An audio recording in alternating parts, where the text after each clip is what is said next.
Paano simulan ang OBA business? Ang OBA ay Online Business Academy. At paano ito sisimulan? Well, simple lang. Una, kailangan mo ng OBA account ID para magkaroon ka ng access sa digital system. Para makakuha ka ng account ID, kailangan mong manood ng aming free orientation at mag-qualify sa account ID.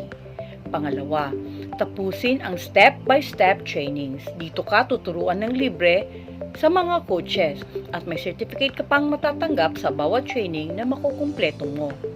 Pangatlo, magsisimula ka na mag-assist ng local at international clients gamit ang automated system ng OBA. May mga ready-made scripts na magagamit mo kaya hindi mo kailangan magaling sa English. At ang pinakamaganda, ikaw ang may control sa oras mo. Maaari mong gawin ang OPA sa libreng oras mo.